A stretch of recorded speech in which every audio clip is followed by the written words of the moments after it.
تو یہ مشہور لوگ ہیں جن کو بس اللہ کی مرضی ہوتی ہے، امت میں کسی کو اللہ مقبولیت عطا کر دیتے ہیں جس سے اللہ دین کا کام لینا چاہیں. تو اس سینس میں امام حنیفہ کو امام کہا جاتا ہے. کچھ لوگ کہتے ہیں ہمارے امام تو صرف محمد صلی اللہ علیہ وسلم ہے اور کوئی ہمارے امام نہیں ہے. ان کو اپنے دماغ کے علاج کی ضرورت ہے. ایک صاحب کہنے لگے میں نے کہا قائد اعظم نے فرمایا. اس نے کہا قائد اعظم جو ہے نا صرف پیغمبر صلی اللہ علیہ وسلم ہے. قائد اعظم ہوتے سب سے بڑے قائد، وہ صرف محمد صلی اللہ علیہ وسلم ہے. ابے میں نے کہا کدھر کی کدھر لگا رہے. قائد اعظم ہم اس سینس میں نہیں کہتے کہ نبی کے مقابلے میں، وہ تو یقیناً پیغمبر صلی اللہ علیہ وسلم ہے. قائد اعظم کا مطلب جتنے دنیا میں اس زمانے میں امام جو محمد علی جناح کے دور میں جو بھی قائدین ہیں جنہوں نے اپنے قوموں کی آزادی کے لیے محنت کی، اس سینس میں ہم قائد اعظم کہتے ہیں. تو آج کل سینس لیس لوگ ہیں اور وہ ہمیں کہہ رہے ہیں ہم سے دین سیکھو، جن کو امام کے لفظ کا مطلب نہیں. امام ہر جگہ مختلف معنی میں استعمال ہوتا ہے. اب آپ کو ہمارے امام مفتی طارق مسعود صاحب ہیں، اگلا کہ ہمارے امام تو صرف جو ہے محمد صلی اللہ علیہ وسلم ہے. تو آپ کہو بھائی ہم مسجد کے امام کی بات کر رہے ہیں، نماز میں ہمارے امام مفتی صاحب ہیں. اگلا بولے نہیں نماز میں بھی ہمارا امام محمد صلی اللہ علیہ وسلم ہے. آپ کو بھائی اصل میں یوں بتانا چاہ رہا ہوں کہ نماز میں جمعے کی نماز میں ہمارے امام مفتی طارق مسعود صاحب ہیں. آپ کہیں نہیں جمعے میں بھی ہمارا امام کون ہے؟ محمد صلی اللہ علیہ وسلم ہے. ہم ان کو دیکھیں. اس کا مطلب یہ پاگل ہے. یہ کیا ہے؟ اس سے بحث کرنا فضول ہے. تو امام ابو حنیفہ کو محمد صلی اللہ علیہ وسلم کے مقابلے میں امام نہیں کہا جاتا. امام ابو حنیفہ کو اس سینس میں امام کہا جاتا ہے کہ رسول اللہ صلی اللہ علیہ وسلم سے جو حدیثیں منقول ہیں، اسی طرح قرآن سے اور صحابہ کے جو اقوال ہیں ان کو چھانٹی کر کے ان میں بحث مباحثہ کر کے دلائل کی قوت کی زور سے ایک رائے قائم کر کے اسلامی لا کو ریٹن فارم میں لانا اور پھر پوری دنیا کے علماء کا اس پہ اعتماد کرنا یا بڑی دنیا کا اس پہ اعتماد کرنا، اس سینس میں ان کو امام کہا جاتا ہے. سمجھ میں آ رہی ہے بات کہ نہیں آ رہی ہے؟ اس سینس میں امام کہا جاتا ہے. تو اہل سنت والجماعت کے فقہ میں جو حدیثوں میں امام بخاری بھی امام ہے، امام مسلم بھی ہے، امام ابو داؤد بھی ہیں. اب اگر کوئی حدیث کی آج ایسی تحقیق لا رہا ہو جو امام بخاری کی تحقیق سے میچ نہیں کر رہی، تو آپ اس کی تحقیق کو مانو گے؟ اٹھا کے دیوار پہ پھینک دو گے، بولو کہ تو نیا آیا ہے کیا؟ یہ کام ائمہ محدثین پہلے کر چکے ہیں. اسی طرح یاد رکھو فقہ میں یہ چاروں کو امام مانا گیا ہے اور ان کے شاگردوں کو ان کے شاگردوں کو ان کے بعد امام مانا گیا ہے اور ان کے شاگرد صدیوں سے چلتے چلتے آج تک آ رہے ہیں. امام شافعی کے بھی امام احمد بن حنبل یہ امام بخاری کے استاذ ہیں. اب سوچو امام بخاری کا استاذ کیا بلا ہوگا. وہ میں بلا برے سینس میں نہیں کہہ رہا، علم میں کیا مقام ہوگا جو امام بخاری کے کیا ہیں؟ استاذ ہیں. اور پھر امام احمد بن حنبل کے استاذ ہیں امام شافعی، سمجھ رہے ہو؟ پھر امام شافعی کے استاذ ہیں محمد ابن حسن جو امام ابو حنیفہ کے شاگرد ہیں. اور امام محمد بن حسن کے استاذ کون ہیں؟ امام ابو حنیفہ. تو انہوں نے مرتب کیا ہے، ان کے شاگردوں نے کیا، لیکن انہی کے حکم پہ اور انہی کے اقوال کو ترتیب دے کے نا کتاب الوضو، کتاب الزکوٰۃ، کتاب الصوم. اس سے پہلے یہ ترتیب ہمیں نہیں ملتی تھی، جیسے حدیثوں کی ترتیب نہیں ملتی تھی ہمیں. حدیثیں تو تھیں، ترتیب نہیں تھی. تو ایسے ہی فقہ کے مرتب ہونے سے پہلے فقہ تو تھا، مسائل تو تھے، مرتب بعد میں کیا گیا ہے. اب جب ایک چیز مرتب ہو جاتی ہے نا تو پھر آپ اس کے پابند ہو جاتے ہیں. پھر اس میں یہ کہنا کہ اس کی کیا دلیل ہے کہ میں ابو حنیفہ یا امام شافعی کے فقہ کو فالو کروں، نبی کے دور میں تو کچھ بھی نہیں تھا. تو میرے بھائی یہ بالکل ایسی فضول بات ہے جیسے کوئی کہ مجھے کیا ضرورت ہے امام بخاری کی کتاب کو فالو کروں، نبی کے دور میں تو یہ کتاب تھی نہیں. اور بھائی نبی کے دور میں یہ ساری حدیثیں تھیں، مرتب بعد میں کیا گیا، صحیح ضعیف کو چھانٹا بعد میں کیا ہے. جب کر لیا تو اب آپ اس کو فالو کرنا پڑے گا آپ کو اس کو. تو اسی طرح نبی کے دور میں، صحابہ کے دور میں مسائل تھے، مرتب نہیں تھے، چھانٹی نہیں تھے، ضعیف قول بھی تھا، صحیح قول بھی تھا. ان ائمہ نے مرتب کر کے قانون کو مرتب کر دیا. اب جب مرتب کر دیا پوری امت اس پہ جمع ہو گئی، اب آپ اس سے ہٹو گے تو آپ ایک نیا فتنہ کھڑا کرو گے. اب آپ کو اس کا پابند ہونا ہے. میں سمجھا پا رہا ہوں اپنی بات؟ تو اس لیے اب جو دلیل دی جاتی ہے وہ ایسے کہ قرآن، حدیث، اجماع امت اور فقہ، وہ اسلامی فقہ جو آج سے پہلے اہل سنت والجماعت کے اماموں نے مرتب کر دیا ہے. اب اس میں دکھانا پڑے گا آپ کو. تو ہم دیکھتے ہیں ان چاروں میں ربیع الاول کا تذکرہ نہیں ملتا ہمیں کہ ربیع الاول کوئی مقدس مہینہ ہے یا ربیع الاول میں لڈو کھانا ہے. یا لڈو میں اس لیے بولتا ہوں مزہ لڈو میں ہے، حلوے بولنے میں مزہ نہیں آتا. بھائی ہم ربیع الاول میں لڈو کھا نہیں رہے، بولنے تو دو نا، اتنی بھی سختی نہیں ہے اسلام میں.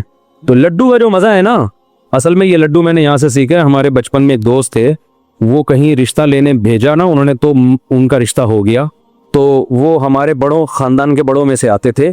تو اب وہ جس دن جا رہے تھے نا منگنی کرنے، تو میرا کزن مجھے کہہ رہا تھا ان کے دل میں لڈو پھوٹ رہے ہیں. تو وہاں سے مجھے لڈو کا لفظ یاد ہو گیا. ان کے دل میں کیا پھوٹ رہے ہیں؟ وہ اپنی نا مسکراہٹ چھپا نہیں پا رہے تھے. تو میرے دوست سمجھ ان کے دل میں لڈو پھوٹ رہے ہیں، لیکن شادی کے بعد پھر جو ایسے ان کے دل میں کریلے پھوٹے ہیں نا، وہ اللہ ہی جانے۔ بخیر، تو ہم دیکھتے ہیں نہ امام ابو حنیفہ سے اس بارے میں کچھ منقول ہے، نہ امام شافعی سے، نہ امام مالک سے، نہ امام احمد ابن حنبل سے۔ یہ چاروں فقہ کے امام ہیں جن کو پوری دنیا میں فالو کیا گیا ہے۔ آپ انڈونیشیا میں جاؤ گے سارے شافعی ملیں گے، ملیشیا میں جاؤ گے سارے شافعی ملیں گے آپ کو، ایران میں جاؤ گے جو اہل سنت والجماعت میں سارے حنفی ملیں گے آپ کو، ازبکستان، آذربائیجان جو روس سے آزاد ریاستیں ہیں ان میں سارے حنفی ملیں گے آپ کو، پورا افغانستان حنفی ہے، پورا پشاور حنفی، پورا لاہور، سوائے چند فیصد لوگوں کے جو حنفی نہیں ہے، وہ بھی اب حنفی نہیں ہوئے، ان کے باپ دادوں میں جاؤ گے وہ بھی سارے کیا تھے؟ حنفی۔ کچھ لوگ کہتے ہیں ہم منگول ہیں، تو منگول سارے حنفی تھے جب اسلام قبول کیا تھا انہوں نے، سمجھ میں آ رہی ہے بات؟ کچھ لوگ کہتے ہیں ہم کیا ہیں؟ منگول ہیں، تو آپ ماضی میں جاؤ گے سارے منگول کیا تھے؟ جب اسلام قبول کیا تھا سارے کیا تھے؟ وہ حنفی تھے۔ یہاں تک کہ آج جو یہ کہہ رہا ہے نا ہندوستان پاکستان میں حنفی نہیں ہوں، تو وہ نہیں ہے تو اس کے ابا حنفی تھے، ابا نہیں ہو تو دادا حنفی تھے، دادا نہیں تو پردادا تو کنفرم کیا تھے؟ حنفی۔ اسلام آیا ہی حنفی ہی اسلام لے کر آئے ہیں بر صغیر میں، سمجھ میں آ رہی ہے بات؟ بر صغیر میں اسلام کون لے کر آیا ہے؟ حنفی لائے ہیں، تو سارے حنفی تھے۔ جتنے بر صغیر میں آپ کو حنفیوں کے علاوہ نظر آئیں گے نا، یا شافیوں کے علاوہ، تو وہ دادا پردادا پردادا کے اوپر، بس اس سے آگے ان کے سارے کون تھے؟ وہ حنفی۔ تو پوری دنیا میں جہاں بھی اسلام گیا ہے نا، اور آج تھوڑی گیا ہے، صدیوں پہلے گیا ہے، تو یا تو حنفی تھے۔ پورا افریقہ مالکی ہے، وہاں امام مالک کے فالوورز پہنچے جنگوں میں، جہاد میں، تو وہاں سارا کیا ہے؟ فقہ مالکی ہے۔ ملیشیا، انڈونیشیا، سارا کیا ہے؟ فقہ شافعی ہے۔ پورا ہندوستان، پورا بنگلہ دیش، پورا افغانستان، پورا برما، یہ پوری آبادی چائنا سے کئی گنا زیادہ ہے، یعنی کئی گنا تو نہیں لیکن بہت زیادہ ہے۔ یہ سارے کیا تھے بھائی؟ جب اسلام آیا حنفی تھے۔ کوئٹہ پورا کیا؟ جب اسلام آیا حنفی۔ افغانستان میں جتنے بڑے بڑے جہادی کمانڈر گزرے ہیں جو لڑتے رہے ہیں غیر مسلموں سے، ہندوستان میں آ کے جو راجپوتوں سے لڑائیاں ہوئی، ہندوؤں سے لڑائیاں ہوئی، پانی پت کی لڑائی، وہ سارے حنفی تھے۔ شاہ اسماعیل شہید رحمۃ اللہ علیہ جو انگریزوں کے خلاف جہاد کرنے نکلے، وہ اور ان کی فوج میں سارے کیا تھے؟ حنفی۔ مجدد الفسانی رحمۃ اللہ علیہ جنہوں نے جب اکبر بادشاہ نے نیا دین نکالا اور ملحد ہو گیا، اس کے جو ہے نا اس کو اصلاح کرنے والے اور ہندوستان میں اسلام کو بچانے والے مجدد الفسانی، وہ بھی کیا تھے؟ تو آپ کو ہندوستان کی 1200 سالہ تاریخ میں سارے حنفی ملیں گے، آپ ملیشیا کی 1200 سالہ تاریخ میں سارے شافعی ملیں گے آپ کو، سعودی عرب کی 1200 سالہ تاریخ میں 70-75% حنبلی ملیں گے آپ کو، سمجھ رہے ہیں؟ اور یہ چاروں اہل سنت کے والجماعت کے مکاتب فکر ہیں۔ اب یہاں لوگ ایک بات کہتے ہیں کہ ہمیں تو نبی نے حنفی نہیں کہا، نہ ہمیں نبی نے شافعی کہا ہے، سمجھ رہے ہو بات کو؟ ہم تو مسلم ہیں، یقیناً مسلم ہیں، غیر مسلم کے مقابلے میں اللہ نے ہمارا نام مسلم رکھا ہے، کس کے مقابلے میں؟ غیر مسلم۔ لیکن جب اہل سنت والجماعت میں ہی قانون مرتب ہو گیا، تو اس قانون میں اگر کوئی ایک مکتبہ فکر کو فالو کر رہا ہے تو وہ دوسرے مکتبہ فکر سے جو اپنی پہچان الگ کرے گا، مسلم کہہ کے نہیں کرے گا۔ اب کوئی شافعی یہاں بیٹھا ہوا ہو، مجھ سے پوچھے آپ کیا ہیں، میں کہا مسلم، تو کہے گا میں کیا غیر مسلم نظر آ رہا ہوں تجھے؟ تو حنفی کہا جاتا ہے شافعی کے مقابلے میں، حنبلی کہا جاتا ہے شافعی کے مقابلے میں، اور اس کی ضرورت کبھی پڑتی نہیں ہے، کبھی پڑے تو کہا جاتا ہے، ورنہ پڑتی نہیں ہے ضرورت اس کی، سمجھ رہے ہو؟ کہ میں تو ابھی صرف یہ بتانے کے لیے بتا رہا ہوں کہ یہ جو آج کل نئے نئے مارکیٹ میں فرقے آ رہے ہیں نا کہ ہمارا کوئی فقی دین نہیں، نہ ہم حنفی ہیں نہ شافعی ہیں، ان کے ابا دادا پردادا کیا تھے؟ سارے حنفی تھے۔ اب یا تو وہ سارے غلط تھے یا یہ غلط ہیں، تو لوگ بڑے آرام سے کہہ دیتے وہ سارے غلط تھے، وہ سارے کیا تھے؟ غلط۔ میرے ایک بیان پہ کسی نے کمنٹس کیے کہ اگر صدیوں سے مسلمان غلط چیز پہ چلے آ رہے ہیں تو کیا ہم اس غلطی پہ باقی رہیں کیا؟ یہ کمنٹ بہت دفعہ آتے ہیں میرے بیان پہ، مفتی صاحب بار بار یہ کہتے ہیں کیا یہ سارے صدیوں سے غلط تھے، کیا یہ سارے صدیوں سے غلط تھے؟ پھر لوگ یہ بھی نیچے کمنٹس، میں کمنٹس بہت پڑھتا ہوں اپنے بیانات کے نیچے تاکہ مجھے بھی اصلاح کا موقع ملے نا، مجھے پتہ چلے ہمارے بیان کا امپیکٹ کیا ہو رہا ہے، پبلک جا کدھر کو رہی ہے۔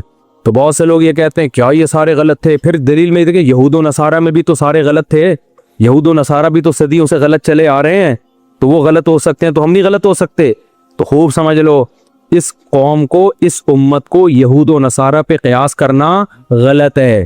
یہود و نصارہ میں جو پیغمبر آئے وہ آخری نبی نہیں تھے، لہذا اللہ کی طرف سے کوئی گارنٹی نہیں تھی کہ یہ گمراہ نہیں ہو سکتے، لہذا وہ صدیوں سے سارے گمراہ ہو گئے، وہ آخری نبی نہیں ہے، اور نئے نبی نے آنا ہے، لیکن ہمارے پیغمبر صلی اللہ علیہ وسلم کے بعد اب کوئی نیا پیغمبر نہیں آئے گا، لہذا اللہ نے ضمانت لی ہے کہ اب یہ امت صدیوں سے غلط بات پہ جمع نہیں ہو سکتی۔ کیونکہ نیا پیغمبر آ کے تھوڑی ٹھیک کریں گے اس امت کو, تو علماء صلحاء نے ہی ٹھیک کرنا ہے. تو سارے غلط ہو گئے تو ٹھیک کون کرے گا؟ کیا 15ویں صدی میں 2-4 اسکالر آ کے ٹھیک کریں گے؟ کیا نہیں آئی بات میرا خیال ہے سمجھ میں؟ تبھی حدیث میں آتا ہے لا تجتمع امتی علی ضلالہ. آپ نیٹ پہ لکھیں, اس کا ریفرنس آ جائے گا, عربی میں لکھ دیں آپ. نبی صلی اللہ علیہ وسلم نے فرمایا میری امت گمراہی پہ جمع نہیں ہو سکتی. اس میں آپ نے یہ نہیں فرمایا کہ فلاں سن میں نہیں ہو سکتی, فلاں میں ہو سکتی ہے. مطلب کبھی بھی جمع نہیں ہو سکتی. جب کبھی بھی نہیں ہو سکتی تو اس کا مطلب صدیوں سے جو اتنی بڑی امت چلی آ رہی ہے نا, یہ ٹھیک تھی بھائی. آپ غلط ہیں جو نئی نئی چیزیں مارکیٹ میں آ رہی ہے. جتنے آپ کو یہاں ملیں گے نا جو حنفیت کو چھوڑ چکے ہیں, ان کے ابا یا تو حنفی, ابا بھی چھوڑ چکے تو دادا حنفی نکلیں گے ان کے. یہ 2-3 صدیوں سے پہلے یہ سلسلہ جاتا ہی نہیں. کوئی قبر بھی نہیں دکھا سکتا کسی غیر حنفی کی ہندوستان میں 250-300 سال پرانی. سمجھ رہے ہو؟ زندہ تو دور کی بات, قبر بھی نہیں ملے گی آپ کو. تو انگریزوں سے ہم لڑے ہیں بھائی, انگریزوں نے ہم سے حکومتیں چھینی ہیں. خلافت عثمانیہ کا خاتمہ ہوا, وہ بھی سارے حنفی تھے جنہوں نے خلافت قائم کی. 300-400 سال تو بڑی اسٹرانگ خلافت تھی. تو یورپ انہی کو مسلم سمجھتا تھا, انہی کے خلاف سازشیں کرتا تھا, انہی کی حکومت کو توڑا گیا ہے. وہ اسلامی لا جو خلافت عثمانیہ میں 500-600 سال چلا ہے, وہ تو فقہ حنفی تھا سارا, وہ بھی غلط. بنو عباس میں زیادہ تر فقہ حنفی تھا, وہ بھی غلط. بنو امیہ میں جو سب سے بڑے قاضی تھے امام ابو یوسف تھے قاضی القضاء, وہ بھی حنفی تھے. تو یار یہ کدھر کو آپ قوم کو لے کے جا رہے ہو ہیں؟ کوئی غیر مسلم جب اسلام قبول کرے اور آپ کو حنفی شافی سارے غلط ہوتے ہیں, ایک دین محمدی پہ آ جاؤ, تو غیر مسلم اس نعرے سے اٹریکٹ تو بہت ہوگا, لیکن اس کو ایک بہت بڑا سوال پیدا ہوگا کہ جب ہم کتابوں کی طرف جاتے ہیں, ہم علماء کی سیرت پڑھتے ہیں, تو 4 طبقات ملتے ہیں کتابوں میں. آپ جب بھی کسی عالم کی سیرت پڑھیں گے نا, تو یا تو طبقات حنفیہ میں ہوگا, یا طبقات شافعیہ میں, یا طبقات مالکیہ میں, یا طبقات حنابلہ میں. اس کے علاوہ کہیں ملے گا ہی نہیں آپ, الا ماشاءاللہ اکا دکا. علامہ شوکانی ہو گئے, ابن حزم ظاہری ہو گئے, چند ایک کروڑوں میں. سمجھتے ہو کہ نہیں سمجھتے ہو؟